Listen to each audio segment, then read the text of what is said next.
به نام خداوند جان و خرد. مدتی بود قصد داشتم در یک گفتگوی صمیمی با دوستان مطالب مهم رو مطرح کنم. ظاهراً اون فرصت دست داد. موضوع بحث: به چه دلیل نمیتوانیم تاریخ واقعی ایران باستان را مطالعه کنیم؟ قسمت دوم. در دو قسمت نوشتاری قبلی، مقدمه و قسمت اول، با دو مانع در فهم ایران باستان آشنا شدیم.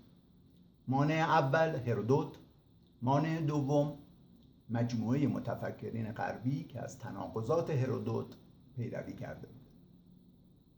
در قسمت‌های قبلی با بخش‌هایی از کتاب تواریخ هرودوت که فی الواقع نمایشنامه‌ای علیه پارسیان است، دوستان تا حدودی آشنا شد. در این قسمت میخوام دوستان رو در یک موضع جغرافیایی و تاریخی که هرودوت دست به تدوین این کتاب زده متمرکز کنم که قطع دارم باعث تحیر دوستان خواهد شد.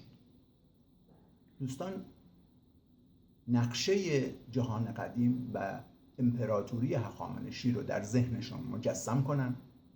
نقشه‌ای با حدود ثغور بسیار وسیع که 1/3 جهان باستان رو در بر میگیره.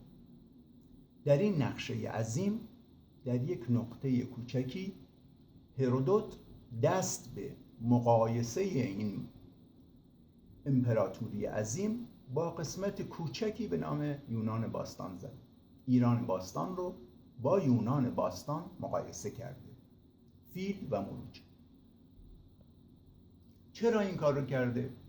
بدون هیچ دلیل منطقی و عقلانی. به دو دلیل. یک، تقاضای تابعیت آتنی از یونان که مورد پذیرش قرار نگرفت و او را به دلیل اینکه زمین و ملکی در آتن نداشت به عنوان یونانی و آتن قبول نکردند. دلیل دوم، پول. او مبلغ بسیار زیادی از آتنی ها طلب کرد و این مبلغ رو دریافت کرد. این دو دلیل دلایلی است که دست به تدوین کتاب تواریخ زده.